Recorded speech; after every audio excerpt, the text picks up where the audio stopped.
ang ganda ng pangalan niya, Verna Joy. Oo. Diba? Nung Verna Joy Periwinkle. Periwinkle. Wow. May lahi talaga kayong Amerikano? Hindi po. Ang lahi ko po, yung mama ko po, Waray. Yung papa ko naman, galing po sa Iraq. Kaya yung mukha ko, Warak. Pero, magandang version. Syempre Magandang naman. version.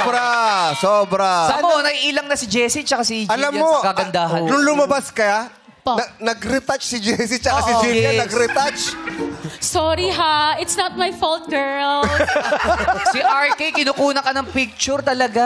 Ginawa ka niyang wallpaper. Talaga po. Oy, pasensya na. Wallpaper ng buong bahay to, Tinakapan mo.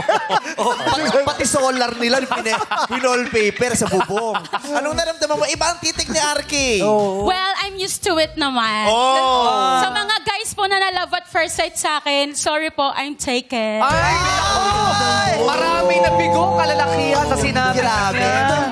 Dahil sa wala ng pag-asa sa'yo si RK, ano sa palagay mo ang na-miss niya? Yung hindi niya matitikman, hindi niya mararanasan. Kasi taken ka na eh.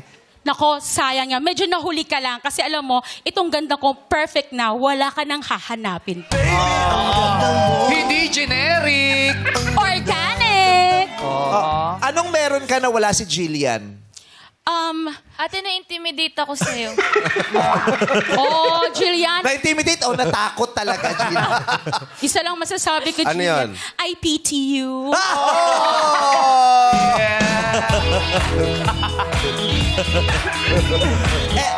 Si Jessie, nakita mo, di ba? Parang luminous, di ba? Luminous talaga. So, anong masasabi mo sa kanya? Ang ganda naman po talaga ni Madam Jessie. Kaso nga lang, syempre alam mo na kung saan ka lulugar. Leveling. Lulugar ka. Noted. Noted.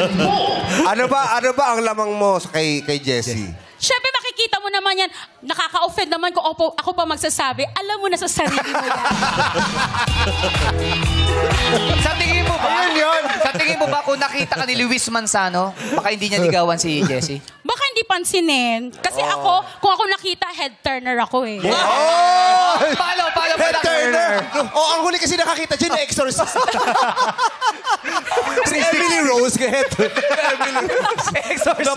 Na-possess. Hindi naman 360.